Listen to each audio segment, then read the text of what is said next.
Hello friend, स्वागत है आपका अपने चैनल आज क्लास में। जैसे आपको पता है कि बिहार बोर्ड ने अपना ऑफिशियल मॉडल पेपर जारी कर दिया है और जो सामाजिक विज्ञान का मॉडल पेपर जारी किया था उसमें 80 ऑब्जेक्टिव प्रश्न था जिसे हम सॉल्व कर चुके हैं। अब हम इसका सब्जेक्टिव क्वेश्चन को सॉल्व करेंगे।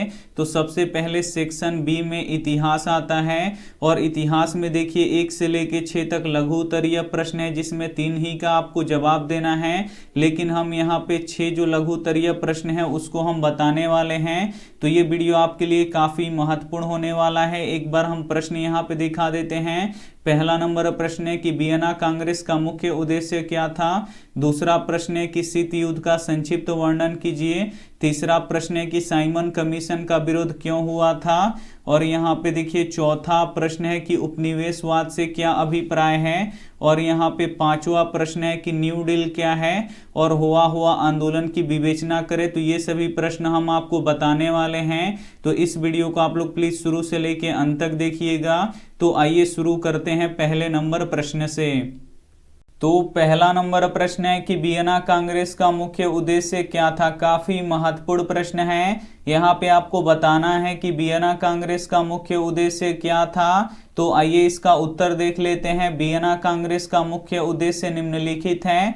और यहाँ पे पहला उद्देश्य देखिए, वियना कांग्रेस का मुख्य उद्देश्य यूरोप में शांति बहाल करना था। वियना कांग्रेस का मुख्य उद्देश्य क्या था, तो यूरोप में शांति बहाल करना था। और दूसरा देखिए, विजयी राष्ट्रों को पुरस्कार देना तथा हारे हुए राष्ट्रों को दंड देना था। और वियना कांग्रेस का दूसरा उद्देश्य क्या था, तो विजयी राष्ट्रों को पुरस्कार देना तथा हारे हुए राष्ट्रों को दंड देना था। और तीसरा यहाँ पे उद्देश्य देख लीजिए, जहां तक संभव हो सके क्रांति के पहले की व्यवस्था को फिर से स्थापित किया जाए। तो ये वियना कांग्रेस का मुख्य उद्देश्य था। तो उम्मीद करते हैं ये प्रश्न आपको काफी अच्छी तरीके से समझ में आ गया होगा। समझ में आ रहा है तो प्लीज आप लोग वीडियो को एकदम शुरू से लेके अंत तक देखिएगा। और वीडियो को अभी तक आप लाइक नहीं किए तो प्लीज आप लोग वीडियो को लाइक भी कर दीजिएगा। आइए देखते हैं अगला प्रश्न।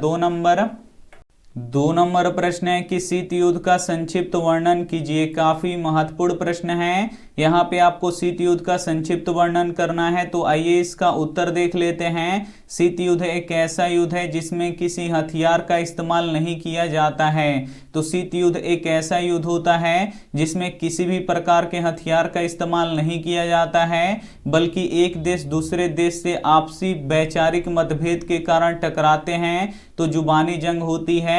और इसी जुबानी जंग को ही शीत युद्ध कहते हैं। तो शीत युद्ध किसे कहते हैं, तो शीत युद्ध एक ऐसा युद्ध होता है जिसमें किसी भी प्रकार के हथियार का इस्तेमाल नहीं किया जाता है, बल्कि एक देश दूसरे देश से जब आपसी वैचारिक मतभेद उत्पन्न होता है तो दोनों देश जब टकराते हैं तो वो क्या करते हैं, एक देश दूसरे देश को भला बुरा कहेगा और वो देश दूसरे देश को भला बुरा कहेगा। तो ये जुबानी जो जंग होती है, इसी जुबानी जंग को ही शीत युद्ध कहा जाता है। तो उम्मीद करते हैं ये प्रश्न आपको काफी अच्छी तरीके से समझ में आ गया होगा। आइए देखते हैं अगला प्रश्न।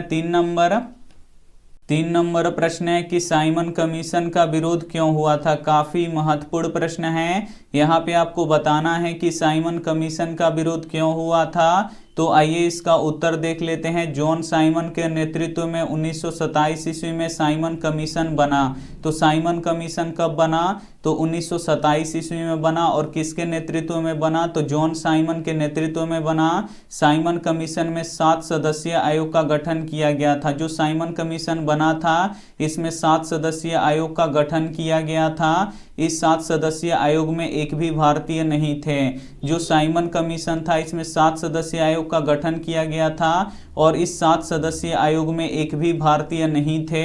भारत के स्वशासन के संबंध में निर्णय विदेशियों के द्वारा किया जाना था। साइमन कमीशन 3 फरवरी 1928 को बंबई पहुंचा तो पूरे भारत में विरोध हुआ। और जब साइमन कमीशन 3 फरवरी 1928 को बंबई पहुंचा तो पूरे भारत में विरोध हुआ। तो उम्मीद करते हैं ये प्रश्न आपको काफी अच्छी तरीके से समझ में आ गया होगा कि साइमन कमीशन का विरोध क्यों हुआ। तो जॉन साइमन के नेतृत्व में 1927 ईस्वी में साइमन कमीशन बना। साइमन कमीशन में 7 सदस्यीय आयोग का गठन किया गया और इस 7 सदस्यीय आयोग में एक भी भारतीय नहीं थे। भारत के स्वशासन के संबंध में निर्णय विदेशियों के द्वारा किया जाना था। साइमन कमीशन 3 फरवरी 1928 को बंबई पहुंचा तो पूरे भारत में विरोध हुआ। तो उम्मीद करते हैं ये प्रश्न आपको काफी अच्छी तरीके से समझ में आ गया होगा। आइए देखते हैं अगला प्रश्न 4 नंबर। 4 नंबर प्रश्न है कि उपनिवेशवाद से क्या अभिप्राय है। काफी महत्वपूर्ण प्रश्न है। यहाँ पे आपको बताना है कि उपनिवेशवाद से क्या अभिप्राय है। तो आइए इसका उत्तर देख लेते हैं। जब कोई शक्तिशाली देश किसी गरीब या कमजोर देश पर आर्थिक या राजनीतिक रूप से अपना अधिकार कर लेता है तो वह गरीब या कमजोर देश उस शक्तिशाली देश का उपनिवेश कहा जाता है और उपनिवेश बनाने के इस प्रक्रिया को उपनिवेशवाद कहते हैं। तो उपनिवेशवाद किसे कहते हैं। तो इसमें क्या होता है कि जब कोई शक्तिशाली देश किसी गरीब या कमजोर देश पर अपना आर्थिक या राजनीतिक रूप से अपना अधिकार कर लेता है, अपना उस पर राज यानी हक जमा लेता है, तो वह गरीब या कमजोर देश उस शक्तिशाली देश का उपनिवेश कहा जाता है और उपनिवेश बनाने की इसी प्रक्रिया को उपनिवेशवाद कहते हैं। तो उम्मीद करते हैं ये भी प्रश्न आपको काफी अच्छी तरीके से समझ में आ गया होगा। आइए देखते हैं अगला प्रश्न 5 नंबर। 5 नंबर प्रश्न है कि न्यू डील क्या है। काफी महत्वपूर्ण प्रश्न है। यहाँ पे आपको बताना है कि न्यू डील क्या है। तो आइए इसका उत्तर देख लेते हैं। अमेरिका के राष्ट्रपति फ्रैंकलिन डी रूजवेल्ट ने सन 1933 में एक नीति अपनाई थी जो पूरी तरह आर्थिक नीति थी। अमेरिका के राष्ट्रपति फ्रैंकलिन डी रूजवेल्ट ने सन 1933 में एक नीति अपनाई थी जो पूरी तरह क्या थी, तो आर्थिक नीति थी। इसी आर्थिक नीति के अनुसार बड़े बड़े पैमाने पर योजना बनाई गई थी। इसी आर्थिक नीति को न्यू डील कहा जाता है।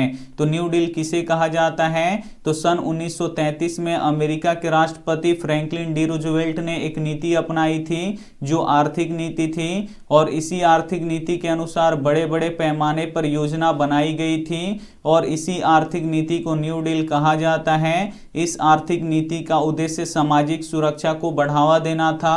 तो उम्मीद करते हैं ये भी प्रश्न आपको काफी अच्छी तरीके से समझ में आ गया होगा। आइए देखते हैं अंतिम प्रश्न 6 नंबर। 6 नंबर प्रश्न है कि हुआ आंदोलन की विवेचना करें। काफी महत्वपूर्ण प्रश्न है। यहाँ पे आपको हुआ आंदोलन की विवेचना करना है। तो आइए इसका उत्तर देख लेते हैं। जनेवा समझौता के बाद दक्षिण वियतनाम में गृह कला की स्थिति बन गई और हुआ आंदोलन की शुरुआत हुआ। क्या हुआ कि जनेवा समझौता के बाद दक्षिण वियतनाम में गृह कला की स्थिति बन गई और हुआ आंदोलन शुरू हुआ। हुआ एक धार्मिक आंदोलन था। जो हुआ था ये एक धार्मिक आंदोलन था। यह आंदोलन काफी आक्रामक हो जाने पर न्यो दिन दियम के द्वारा बड़ी क्रूरता से दबाई गई।